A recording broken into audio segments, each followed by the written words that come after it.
Wabarakatuh. Alhamdulillahi rabbil alamin. Wassalatu wassalamu ala sayyidil mursalin Muhammadin ibni Abdullah wa ala alihi wa sahbihi ajma'in. Asyhadu an la ilaha illallah wahdahu la syarika lah wa asyhadu anna Muhammadan abduhu wa rasuluh. Jamaah rahimakumullah.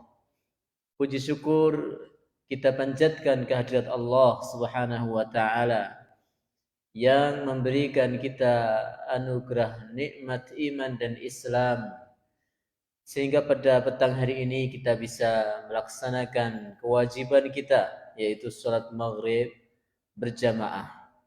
Salawat dan salam semoga terlimpah kepada suri teladan kita Nabi Muhammad sallallahu alaihi wasallam dan kepada seluruh keluarga, sahabat, tabi'in, tabi'ut tabi'in serta umat beliau hingga akhir zaman. Jamaah yang dirahmati Allah, kembali berjumpa di dalam majlis yang insyaallah penuh barakah, majlis talabul ilmi, majlis yang dikaji di dalamnya ayat-ayat suci Al-Quran dan hadis-hadis Rasulullah sallallahu alaihi wasallam. Berharap dari amal soleh ini Allah Subhanahu wa taala menurunkan keberkahan kepada kita, mengampuni segala dosa-dosa kita dan memberikan manfaat atas segala ilmu yang kita kaji sehingga bermanfaat bagi kita fid dunya wal akhirah. Kembali berjumpa di dalam kitab Sahih Al-Adab Al-Islamiyah. Masih tentang babul libas atau bab berpakaian. Disebutkan pada pertemuan yang lalu ya terkait dengan definisi dari kesombongan bukanlah orang yang senang dengan pakaian yang bagus, sandal yang bagus, rambut yang bagus, ya. Tapi kesombongan adalah ketika seseorang menolak kebenaran dan meremehkan orang lain. Ya. Sehingga ketika seseorang berpakaian dengan pakaian yang rapi dalam rangka adalah supaya dia merasakan nikmat yang Allah berikan kepadanya, dalam rangka supaya dia menutup auratnya dengan sempurna, maka itu adalah bagian dari agama ini. Ya, dan sebaliknya, seorang muslim tidak diperkenankan memakai pakaian yang lusuh, pakaian yang tidak rapi, rambut yang acak-acakan, badan yang tidak pernah dikasih minyak wangi bagi laki-laki. Dan bagi wanita ketika di rumahnya tidak ada perawatan tubuh, ya, maka itu justru malah dilarang di dalam agama ini sebagaimana hadis yang sudah kita baca pada pertemuan yang lalu. Kemudian hadis pada malam hari ini masih mirip dengan hadis yang lalu, cuma ini diriwayatkan oleh Abdullah bin Mas'ud melalui hadis riwayat Imam Ahmad dengan sanad yang hasan dari Abdullah bin Mas'ud radhiyallahu anhu. Beliau berkata, Rasulullah sallallahu alaihi wasallam bersabda, la yadkhulun nar man kana fi qalbihi mithqalu habbatin min iman wa la yadkhulul jannata man kana fi qalbihi mithqalu habbatin min kibrin. Rasulullah bersabda, tidak akan masuk neraka siapa yang ada di dalam hatinya seberat biji dari keimanan.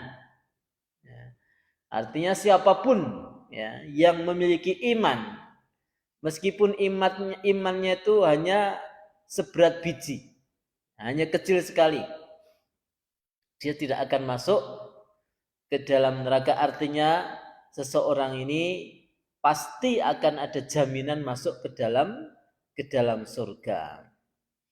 Dan demikian juga tidak akan masuk ke dalam surga siapa yang ada di dalam hatinya seberat biji dari kesombongan.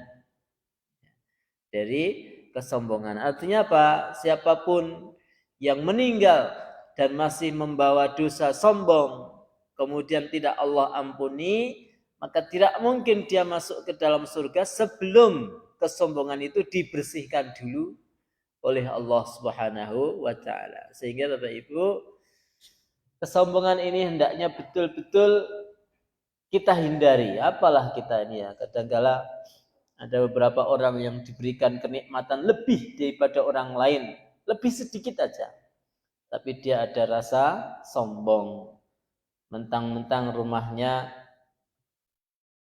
luweh dhuwur, soalnya nong pajangan.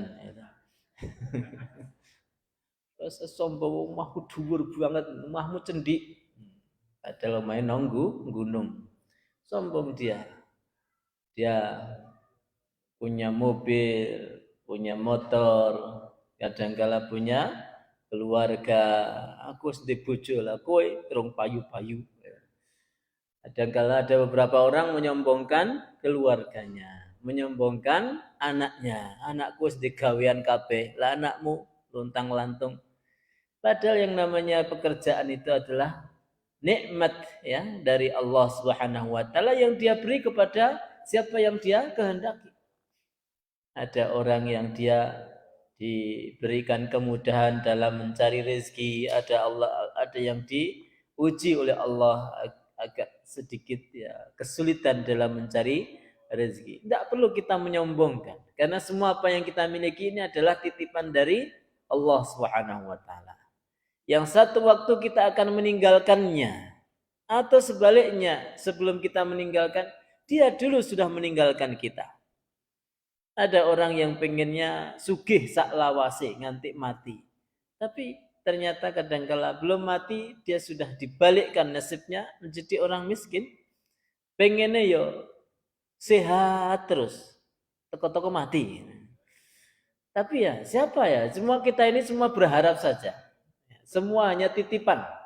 Yang satu waktu ketika sang penitip ingin mengambil kembali, maka kita tidak punya kuasa untuk menahannya. Maka sampai ada yang mengatakan menyikapi harta, menyikapi segala pemberian dari Allah itu hendaknya kita posisikan diri kita seperti tukang parkir. Tukang parkir titipi Mercedes, ketika yang punya mau ngambil ya enggak protes. Sik Mas, dung suwe aku ndelok. Dia pasti akan memberikan. Seperti tukang parkir ketika dia dititipi motor yang bagus, mobil yang bagus. Ketika pemiliknya mau ngambil, dia tidak punya kuasa untuk menahannya. Demikianlah harta kita, bahkan nyawa kita, keluarga kita. Ibaratnya ini adalah titipan. Maka tidak perlulah kita ini menyombongkan di hadapan siapapun. Tidak perlu ada yang perlu kita sombongkan. Maka di sini disebutkan siapa yang di dalam hatinya masih ada rasa kibrun, ada rasa sombong, maka dia tidak akan masuk ke dalam surga. Maka ada seorang laki-laki bertanya, faqala rajulun ya Rasulullah, inni la yu'jibuni ayyakuna thawbi ghasilan wa ra'si dahinan wa shiraku na'li jadidan wa dzakara asya hatta dzakara ilaqata sautihi afaminil kibr dzaka ya Rasulullah. Ada seorang laki-laki bertanya, "Hai Rasulullah, saya ini senang kalau bajuku bersih, kepalaku atau rambutku klimis ya, berminyak. Kemudian rupa dari sandalku ini baru dan orang ini menyebutkan berbagai barang sampai dia menyebutkan tempat gantungan dari tombaknya atau pedangnya. Saya nggak tahu ini maksudnya tempat gantungan pedang itu mungkin zaman dahulu adalah suatu yang berharga ya. Maka kemudian dia mengatakan, apakah ini adalah bagian dari kesombongan wahai Rasulullah? Maka Rasulullah kemudian berkata, qala la dzakal jamalu innallaha jamilun yuhibbul jamal walakinnal kibr man safihal haqqa wasdaron nasa. Bukan. Itu bukan kesombongan. Kamu suka baju yang baru, baju yang bagus, baju yang bersih, pakaian yang bersih, sandal yang bagus, ya, sarung yang bagus, mungkin ya pecis yang bagus, dan sebagainya. Itu bukan sebuah kesombongan. Tapi sesungguhnya Allah itu indah dan Dia menyukai yang indah-indah. Sehingga Bapak Ibu, ketika kita ini memakai pakaian yang bersih, pakaian yang indah, indah dalam arti indah sesuai syariat, dan dinilai oleh orang lain ada sesuatu yang indah, maka Allah senang yang kayak gitu. Dan sebaliknya, ketika kita berjalan dan umumnya manusia menilai kita ini berpenampilan lusuh, ya, tidak bersih, Allah tidak suka juga. Allah tidak suka, betul teman Gusti Allah itu. Maka ini ada di pilihan kita masing-masing, ya. Kadangkala pakaian indah itu tidak harus baru, tidak harus model yang mahal-mahal, ya. Yang penting rapi, maka bisa jadi itu adalah sebuah keindahan. Sesungguhnya itu keindahan, dan sesungguhnya Allah itu maha indah dan Dia suka dengan yang indah-indah. Tapi maksud dari keindahan di sini sekali lagi adalah keindahan yang sesuai dengan standar syariat. Karena nanti ibu-ibu misalnya pakaian yang indah menurut ibu-ibu apa? Ya indah menurut standar syariat kita. Karena nanti ada pakaian yang namanya pakaian mutabarrijah, tabarruj. Apa itu pakaian tabarruj? Adalah pakaian yang menutup aurat tapi menampakkan keindahan-keindahan dalam rangka menarik pandangan lawan jenis. Ya, jadi kalau pakaian untuk wanita tidak cukup menutup aurat, tapi pakaian yang terhindar dari pakaian yang namanya tabarruj, pakaian yang memancing syahwat, memancing pandangan dari lawan jenis. Dineko-neko, model itu aneh-aneh, ya. Sehingga setiap kali laki lewat itu langsung noleh, gitu. Sopo iki, ya. Walakin standar sesuai syariat. Maka Rasulullah kemudian menyebut walakinnal kibr, akan tapi kesombongan adalah man safihal haq, siapa yang menganggap bodoh suatu kebenaran, atau menganggap kebenaran itu suatu kebodohan atau suatu kekeliruan, ya, menyepelekan kebenaran, maka ini adalah sebuah kesombongan. Wasdaron nas, dan melecehkan atau meremehkan orang lain. Nah, ini maksud dari kesombongan yang dimaksud dalam hadis ini. Menolak kebenaran, ya Bapak Ibu. Kalau sudah kebenaran, sudahlah kita yakini itu sebuah kebenaran, meskipun mungkin karena lemahnya iman kita belum bisa melaksanakannya. Tapi kalau memang itu sebuah kebenaran dari Al-Quran dan hadis, terima. Jangan menganggap itu suatu hal yang ketinggalan zaman misalnya. Ya, kalau itu memang berasal dari Al-Quran dan hadis, ya kita akui, ya kita imani. Syukur kita bisa melaksanakannya. Contoh Bapak Ibu misalnya, ya, contoh misalnya tentang kebenaran berupa misalnya hukum-hukum syariat terkait misalnya bolehnya meminum, ya, suatu minuman yang sudah kecemplungan lalat. Nah, ini dalam sebuah hadis, kalau ada sebuah minuman kemudian kecemplungan lalat, maka perintahnya adalah mencelupkannya, kemudian membuang lalat itu, dan itu boleh diminum. Ini kebenaran Rasulullah menyampaikan. Meskipun kita enggak, mosok ngombe ini mas, meskipun kita enggak tego minum, atau kita memang tidak minum, ya, kita enggak minum karena memang betul-betul ya gimana rasanya, gitu. Tapi harus kita yakini bahwa itu sebuah kebenaran, karena itu datang dari sabda. sabda Rasulullah sallallahu alaihi wasallam. Ada hadis yang lain lagi, misalnya satu waktu ada seorang sahabat yang dia sakit perut. Apa yang diperintahkan Rasul? Beliau menyuruh sahabat itu minum kencing unta. Ya, jadi, dan ini sudah ada penelitian zaman sekarang, memang kencing unta itu berbeda. Dia bisa menjadi yang ngombe rasa gelas gitu. Itu mungkin hanya satu sendok atau setengah sendok saja. Dan kalau zaman sekarang di sana itu dimasukkan dalam kapsul. Jadi betul-betul higienis, dan itu diakui. Kalau kita tidak mau, ya saya kira nggak ada, aku ya orang tahu Pak. Kalau kita yang tahu, okay. Kalau kita, tapi kita harus meyakini bahwa itu sebuah kebenaran, bukan sebuah kebodohan, karena berasal dari sabdanya Rasulullah Shallallahu Alaihi Wasallam. Ini contoh Bapak Ibu. Jadi apapun yang datang dari Al-Quran dan hadis, yakini bahwa itu sebuah kebenaran tanpa pembuktian. Tanpa pembuktian. Penelitian orang seperti apa, kalau itu berasal Quran dan hadis, sami'na wa ata'na. Syariat poligami ya ini juga paling dibenci oleh ibu-ibu. Pokoknya aku orang mas pokoknya. Monggo silakan jenengan tidak mempraktekkan di rumah tangga jenengan, tapi jenengan harus yakini bahwa itu adalah sebuah syariat. Tidak boleh melecehkan, tidak boleh menghinakan seseorang yang melakukan praktek yang memang ini ada dasarnya dari agama ini. Demikian juga dalam hal-hal yang lain yang mungkin sudah familiar ya di kalangan kaum muslimin, misalnya menutup aurat dan sebagainya.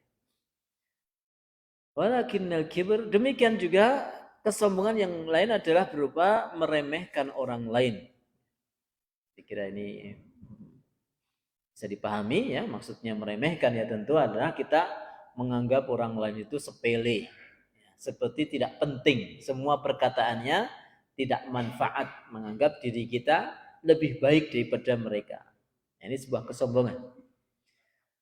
Kemudian hadis yang berikutnya, rawal Bukhari an Abi Hurairah radhiyallahu anhu, 'anin Nabi sallallahu alaihi wasallam qala, ma asfala minal ka'baini minal izari fa finnar. Masih tentang ada berpakaian. Dari Abu Hurairah radhiyallahu anhu, dari Nabi sallallahu alaihi wasallam, beliau bersabda, apa yang ada di bawah kedua mata kaki dari izar. Izar ini adalah pakaian bawahnya seorang laki-laki. Boh itu sarung, boh itu celana panjang, boh itu training, semua pakaian yang dari pusar ke bawah itu namanya izar. Saya ulang lagi. Apa saja yang di bawah kedua mata kaki dari pakaian bawahnya seorang laki-laki, fafinnar, maka dia di dalam neraka. Ini maksudnya Bapak Ibu, maksudnya adalah ya di sini disebutkan ya tentang sunnahnya memakai pakaiannya bagi laki-laki ya di atas mata kaki, karena kalau di bawah mata kaki, panjangnya sampai di bawah mata kaki, itu ada ancaman nerakanya. Hadisnya jelas tanpa penjelasan. Ya, garek li praktek. Jadi ini bukan ajaran apa-apa, ajarannya Rasulullah Sallallahu Alaihi Wasallam. Rawal Imam Ahmad bi sanadin hasanin 'anil Ala ibni Abdurrahman. Imam Ahmad meriwayatkan dengan sanad hasan dari Ala bin Abdurrahman. Dari bapaknya, bahwasanya beliau mendengar bapaknya Sa'id radhiyallahu anhu ditanya tentang al-izar. Izar ini sekali lagi adalah pakaian bawahnya laki-laki seperti sarung atau celana. Faqal, kemudian beliau berkata, al-khabiri saqat. Apa yang aku dengar, berita yang aku dengar, kata beliau, Abu Sa'id Al-Khudri radhiyallahu anhu, beliau mengatakan, saya mendengar Rasulullah Shallallahu Alaihi Wasallam bersabda, izratul mu'min ila ansafis saqaini. Sarungnya seorang mukmin laki-laki atau celana panjangnya seorang mukmin laki-laki panjangnya sampai setengah betis. Ya, hadis jelas sekali ya, panjangnya sampai setengah betis. La junaha aula haraja alaihi fima bainahu wa bainal ka'bain. Tidak masalah, tidak ada dosanya kalau dia panjangkan sampai antara setengah betis sampai kedua mata kaki. Artinya kalau tidak bisa setengah betis, ya mudun sidik rapopo, sik penting maksimal sampai kedua mata kaki. Ini hadis ya, Rasulullah SAW yang bersabda. Jadi ini bisa disepakati bahwa ya izaratul mukmin atau sarungnya atau celananya laki-laki ya setengah betis. Nek rawani setengah betis dikira kebanjiran, ya mudun sidik. Ya mudun sidik maksimal berapa? Sampai batas mata kaki. Kemudian Rasulullah melanjutkan, "Makana asfala min dzalika fahuwa finnar."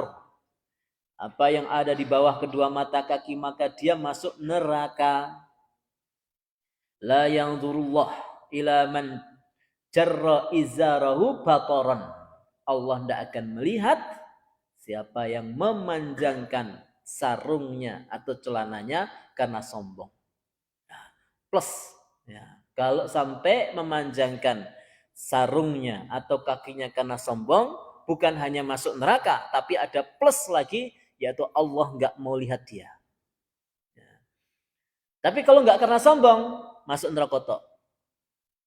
Neraka kok tok ya. Memang gitu hadisnya gitu ya. Kalau hanya memanjangkan tok tanpa sombong, masuk neraka tok. Ya. Tapi kalau karena sombong, bukan hanya masuk neraka saja, tapi Allah tidak akan melihatnya. Biar rasanya Bapak Ibu, kalau kita setiap hari menyembah Allah, beribadah kepada Allah, sampai di akhirat nanti Allah tidak mau melihat kita. Wal'iyadzubillah. Jadi masalah pakaian, sebagaimana masalah istinja, sebagaimana masalah adab-adab dari awal kitab ini yang kita baca, ini bukan masalah sepele. Ya, ketika semuanya di atas koridor syariah, maka akan melahirkan pahala, tapi kalau menyelisihinya maka akan menimbulkan dosa. Naudzubillah. Maka begini Bapak Ibu, dalam hadis ini Bapak Ibu, para ulama tentu kita jujur saja ya, para ulama di sini berbeda pendapat. Ya. Imam An-Nawawi dalam kitab Riyadhus Shalihin, ya, beliau menjelaskan bahwa yang terlarang di dalam syariat ini adalah memanjangkan pakaian bagi laki-laki, ya, memanjangkan pakaian sampai di bawah kedua mata kaki kalau disertai rasa sombong. Nah, itu disertai rasa sombong kata Imam Nawawi haram, tidak boleh, jelas. Tapi kalau tidak masalah kata beliau, makruh saja, tidak masalah. Dalam pendapat para ulama yang lain, melihat dari hadis-hadis yang banyak sekali dalam hal ini, bahwa kalau memanjangkan dengan sombong maka lebih banyak ancamannya. Kalau tidak sombong, ya tadi masuk neraka saja. Artinya sombong tidak sombong tidak boleh. Sombong tidak sombong tidak boleh memanjangkan kain sampai di bawah kedua mata kaki. Dan Bapak Ibu betul, orang kalau nengok sarungan kok ngantek glombor-glombor rapi nak, gitu. Sarungan itu paling penak saandure mata kaki sudah. Jangan mau dimanapun, di pesantren manapun, boh niku NU Muhammad, semua para kiai itu kalau sarungan mesti di atas kedua mata kaki. Saya pernah masuk ke Kerapiak, saya lihat semuanya. Wah, jebule ya orang sing isbal. Itu Kerapiak loh ya. Tak lihat betul, tak lihat satu-satu. Betul di atas kedua mata kaki. Dan indah. Aman dari najis. Arep melayu banter ya iso. Arep mengangkat apa-apa beres. Karena memang betul laki-laki itu kan memang harusnya energik, penuh dengan gerak, sehingga pakaiannya kalau terlalu panjang dikhawatirkan mengganggu aktivitasnya dan juga bisa Ya, dalam arti di sini adalah bisa mungkin mengenai najis. Tapi bukan itu ya, larangannya bukan hanya sekedar itu saja, tapi karena ini betul dari hadis ini adalah karena akan menjadikan pelakunya masuk ke dalam neraka. Mungkin ada yang bertanya, mosok hanya karena ini kok masuk neraka? Loh, jangankan kayak gini Bapak ya. Kadang kalau ada beberapa syariat yang kadangnya sepele, tapi kalau disepel kalau kita jalankan, ya kita bisa betul-betul masuk ke dalam neraka. Ya. Ada syariat yang kadangkala dia itu hanya sepele saja, tapi kalau dijalankan sepelenya kita akan mendapatkan pahala yang besar. Zikir, apa sih zikir? Zikir hanya mengatakan subhanallah, alhamdulillah, wala ilaha illallah. Sepertinya sepele, tapi pahalanya berlimpah-limpah. Besar sekali dibandingkan dengan amal-amal soleh yang mungkin lebih berat dalam menjalankannya. Jadi bukan masalah besar kecilnya suatu perbuatan, tapi kalau itu sebuah syariat, ayo kita jalani bersama. Hadis yang lain dari Imam Ahmad dengan sanad hasan dari Anas bin Malik radhiyallahu anhu dari Nabi sallallahu alaihi wasallam, beliau bersabda, al izaru ila nisfis saq wa ilal ka'bain. La khaira fi asfala min dzalika. Izar itu, sarung itu, celana panjang itu batasnya maksimal sampai setengah betis atau sampai mata kaki.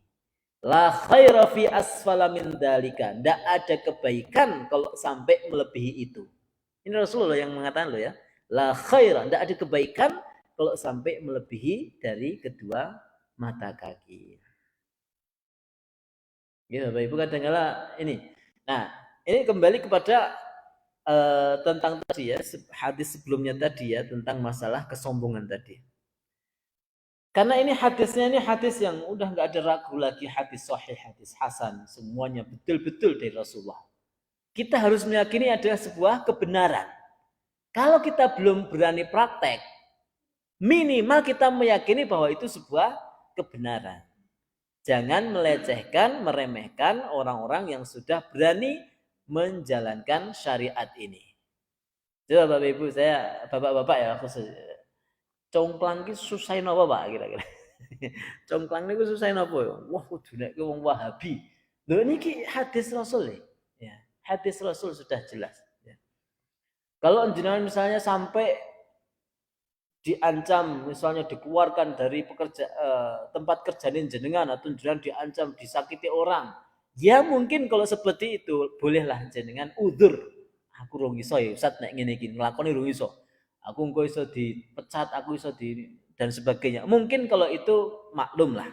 Tapi minimal meyakini bahwa itu adalah syariat di dalam agama ini. Tapi kalau sudah sampai melecehkan orang yang mengamalkan syariat ini, wah ini masalah. Masalah berat itu. Kalau kita belum bisa menjalankannya, maka jangan memaknai makna yang lain dari syariat ini dan kemudian menganggap orang yang menjalankannya ini berlebihan di dalam agama. Ini sesuatu yang semua sudah yakin. Loh, kan ada perbedaannya Ustaz.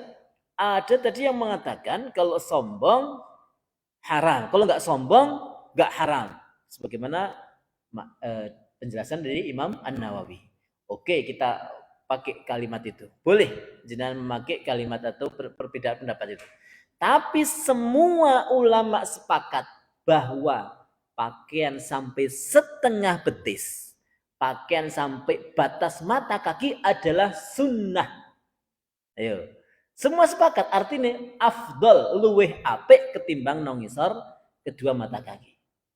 Jadi kita saat ini betul sah mempermasalahkan nek di bawah mata kaki itu haram apa enggak Ustaz? Enggak usah dipermasalahkan. Rasulullah sudah mengatakan tadi, pakaiannya laki-laki setengah betis. Artinya apa? Kalau jenengan pakaiannya sampai setengah betis atau maksimal sampai kedua mata kaki, jenengan asal ganjaran. Nah, nek punjul para ulama beda pendapat, ngoten mawon. Ya, milih napa? Paling aman ya aja dipunjulke.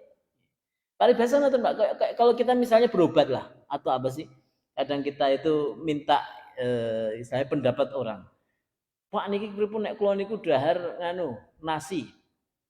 Dokter yang satu mengatakan, "Mboten masalah Pak, monggo njenengan makan sebanyak-banyaknya ndak apa-apa." Dokter satunya mengatakan, "Nggih angsal Pak, ning sekedhik mawon."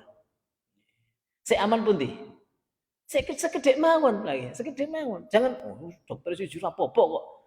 Kalau ada dua pendapat, yang satu mengatakan bahaya, yang satu mengatakan tidak bahaya. Sementara kita bisa mengikuti yang tidak bahaya, bahaya tak? Maka kita ikuti yang tidak bahaya kan? Kita aja aman gitu. Jadi kadang dalam menjalankan syariat ini kaidahnya kalau kita tidak kesulitan ya Pak ya. Kalau kita tidak kesulitan, karena dulu sudah saya sampaikan ada 7 tahapan kita dalam menyikapi suatu hukum yang para ulama beda pendapat. Salah satunya adalah kalau sudah pusing ya, ini pendapat tadi bingung, maka ambil pendapat yang paling bawah itu adalah ambil pendapat yang paling aman, ikhtiyati. Kalau mampu dalam menjalankannya. Contoh misalnya dalam masalah apa ya sekarang ini yang kadang-kala pada beda pendapat itu ya kalau misalnya kita bisa meninggalkan ngapain? Oh ini contoh ada perbedaan pendapat tentang hukum makan daging boyo. Nah, ada yang tanya Ustaz hukumnya makan daging buaya itu apa? Alah Pak saya ini gitu, nggak usah cari daging buaya. Daging yang lain banyak, ya sudah tinggalkan saja. Terserah itu hukumnya halal atau haram. Kalau ada solusi yang lain, ngapain kita nyari daging boyo? Masuk boyo makan? Betul nggih. Jadi Bapak Ibu yang jelas, kalau ini bisa kita tinggalkan untuk cari amannya, ya kita tinggalkan. Aman. Maka di sini dalam masalah berpakaian laki-laki, terserah itu tumbuh sombong itu enggak sombong, tapi kita tarik di atas mata kaki itu lebih aman, insya Allah lebih berpahala. Sebagaimana Rasul mengatakan di sini, izar atau pakaian bawahnya laki-laki adalah sampai setengah betis atau sampai kedua mata kaki, dan tidak ada kebaikan kalau melebihi dari itu. Amman nisa, adapun pakaian wanita, fayajibu alaihin, maka wajib atas mereka untuk memanjangkan. Nah, ini bedanya laki-laki dengan perempuan, memanjangkan pakaiannya. Maka Rasulullah SAW dalam sebuah hadis bersabda, "Man jarra thawbahu khuyala," siapa yang memanjangkan pakaiannya karena sombong, la yang durillahu ilaihi yaumal qiyamah, Allah enggak akan melihatnya. Coba ini dua hadis ini sudah jelas ya. Dua hadis ini sudah jelas. Yang memakai pakaian, memanjangkan pakaian sampai di bawah kedua mata kaki karena sombong, Allah enggak akan melihatnya di hari kiamat. Faqalat Ummu Salamah. Ummu Salamah kemudian berkata radhiyallahu anha, "Fa kaifa yasna'na nisa'u bidhuyulihin?" Bagaimana dengan wanita ya terkait dengan ujung-ujung pakaian bawahnya? Qala beliau bersabda, "Yurkhinas shibron." Panjangkan dari kedua mata kaki sejauh atau sepanjang satu apa niki? Satu hasta. Iya, satu hasta nggih. Oh, jengkal, satu jengkal. Panjangkan satu jengkal. Yurkhina shibron. Kalau pakaiannya wanita, bagaimana ya Rasulullah? Sebagaimana Ummu Salamah bertanya, kalau pakaian wanita panjangkan dari kedua mata kakinya, shibron, satu jengkal. Malah kudu dipanjangkan. Faqalat, idan, ya, kalau gitu, tan kasyifu aqdamuhun. Kalau gitu, kaki mereka masih kelihatan ya Rasulullah. Coba bagaimana wanita dulu ya. Pengennya, Masya Allah, pengen begitu rapatnya. Sudah Rasulullah mengatakan, dipanjangkan satu jengkal. Ummu Salamah masih mengatakan, kalau gitu, kaki mereka masih kelihatan ya Rasulullah.